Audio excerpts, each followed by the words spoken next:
আর কতকাল কাঁদবি রে তুই? কি প্রথমে কেন এটা বলছি? নমস্কার, সুপ্রিয় শ্রোতা ও দর্শক, সফল তন্ত্রমন্ত্র চ্যানেলে আপনাদের জন্য আমি জানাই সুস্বাগতম।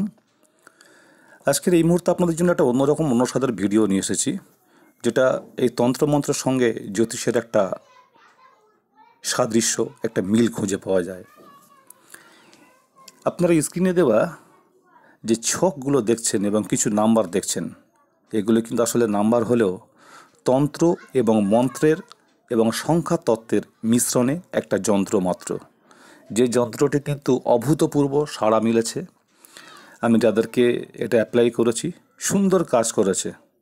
তাই আপনাদেরকে বলবো, আপনারা যারা এই ধরিত্রীর বুকে আমরা যারা বাস করি, আপনারা জানেন যে জ্যোতিষশাস্ত্র অনুযায়ী মানুষের রাশিফলকে 12টি ভাগে বিভক্ত করা হয়েছে। তো সেই 12টি রাশির মধ্যে আপনারা যারা জ্যোতিষ চ্যানেল নিয়মিত দেখেন তাদের উদ্দেশ্যে আমি বলি, তারা আরও চট করে বা সহজেই বুঝতে পারবেন। 2020 এই যে শেষ বিদায় বর্ষ চলছে, আর 2021 বা পরবর্তী সময় বেশ কতগুলো রাশি কিন্তু গুপ্তধন খাজানা পেতে চলেছেন। অনেকে পেয়েছেন, কেউ পাওয়ার অপেক্ষায় আছেন। তা বলে সব রাশি নয়, কিন্তু বেশ কতগুলো রাশি। দুটো একটা বলি আপনাদের আমি, যেমন মেষ রাশি আছে, কন্যা রাশি আছে, কর্কট রাশি আছে, এরকম আরও কিছু রাশি। তো কেউ কেউ পেয়েও গেছেন, তার একটা উদাহরণ দিচ্ছি।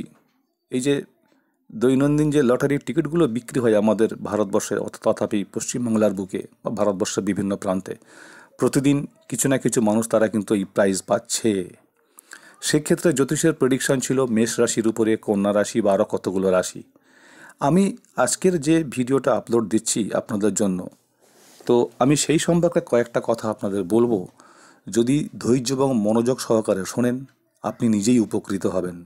কারণ আমি আজকে যেটা আপলোড দিচ্ছি এটা কিন্তু গুরুমুখী না, এটা স্বয়ংসিদ্ধ যন্ত্র, যা আপনি নিজে কাজে লাগাতে পারবেন, কোথাও ছোটার অপেক্ষা লাগবে না। তো দেখুন, এই কন্যা রাশির যেমন অনেক কিছু পাওয়ার আছে, তা বলে এটা ভাববেন না যে সমস্ত কন্যা রাশির মানুষ পাবে, কারণ জ্যোতিষের যে প্রেডিকশন সেটা কিন্তু সার্বিক। চন্দ্র রাশি চন্দ্রমাস অনুযায়ী কিন্তু এর প্রেডিকশনটা আসে। কিন্তু কোনো কোনো কন্যা রাশি বা মেষ রাশির ক্ষেত্রে দেখা যায় অমুক মেষ রাশি সে এটা পেলো, আমি কেন পেলাম না, কন্যা রাশির অমুকজন পেলো, আমি কেন পেলাম না। দেখুন, এই ক্ষেত্রে একটা প্রশ্নচিহ্ন থেকে যায়। আপনার জন্মকুণ্ডলী ছকে দেখতে হবে যে গ্রহের অবস্থান কি আছে। গ্রহের অবস্থান যদি শুভ থাকে, তাহলে কিন্তু এগুলো মিলতে 100% বাধ্য। আর কন্যা রাশি অথবা মেষ রাশি একজন পেলো, আমি পেলাম না, আপনি ভালো করে আপনার জন্মকুণ্ডলী ছকটা বিচার করিয়ে নিন, নাম করা কন্যা অ্যাস্ট্রোলজারকে দিয়ে দেখিয়ে নিন। আমাকে দিয়ে দেখাতে হবে এটা আমি বলবো না, আপনার যাকে মনে হয় তাকে দিয়ে দেখিয়ে নিন। তাহলে আপনি বুঝতে পারবেন যে এখানে আপনার কোন গ্রহ পীড়িত অবস্থায় আছে, দুর্বল আছে। তো যাই হোক, এই দুর্বলের জন্যেই কিন্তু আপনি পাচ্ছেন না বা হওয়া কাজ হচ্ছে না, টাকা আস্তে আস্তে আসছে না, বাড়িতে অশান্তি, ছেলে কথা শুনছে না, স্বামী মদ্যপ, যত রকমের সমস্যা সব কিন্তু এই গ্রহের উপরে নির্ভর করে। মনুষ্য জীবনে গ্রহের অবদানটা এ কারণেই সার্বিক। গ্রহ দ্বারা পরিচালিত আমরা মানুষ, একই নামের মানুষ, একই টাইটেল, একই পদবি। একজন সমাজের উচ্চ আসনে আসীন, আর একজন ভিক্ষা ও পান আছে। এখানেই কিন্তু ব্যাপারটা আলাদা। জন্মকুণ্ডলী ছক যেটা বলেছি, জন্ম সময় গ্রহের অবস্থান। তো সেই ক্ষেত্রে বলি, যাদের গ্রহ পীড়িত অবস্থা অথচ পাচ্ছেন না, দৈনন্দিন দুঃখ দুর্দশার মধ্যে কাটাচ্ছেন, আমি জানে প্রথমে বলেছি, আর কতদিন কাঁদবি রে, আর কতকাল কাঁদবি রে তুই, কান্নার দিন শেষ। স্ক্রিনে দেওয়া যে যন্ত্রটি দেখতে পাচ্ছেন, আমি আপনাদেরকে রিকোয়েস্ট করব, আপনি যে সম্প্রদায়ের মানুষ হন সেটা বড় কথা না, এটাকে ব্যবহার করবেন। কীভাবে ব্যবহার করবেন আমি সেটা এখনই বলে দিচ্ছি আপনাদের। তবে হ্যাঁ, হিন্দু ভাইদের ক্ষেত্রে আলাদা ব্যবহার সবাই করবেন, কিন্তু আর মুসলিম ভাইদের ক্ষেত্রে সেটা সম্পূর্ণ আলাদা। একটু শুনে নিন, আমি বলে দিচ্ছি। প্রথমত কথা হলো, এই যন্ত্রটিকে ব্যবহার করতে গেলে আপনার যে উপকরণ লাগবে সেটা একটা ভূজপত্র কিনবেন, লাল চন্দনের পেস্ট বা লাল চন্দন গুঁড়ো করে নেবেন, ওতে খুব সুন্দর দামি কেশর আর একটু গোরচনা, যাকে গরুর প্রসাব বলা হয়। এটা কিন্তু হিন্দু ভাইদের ক্ষেত্রে, কিন্তু মুসলিম ভাইদের ক্ষেত্রে বলছি, গরুর প্রসাবের জায়গায় আপনি গোলাপ জল দেবেন।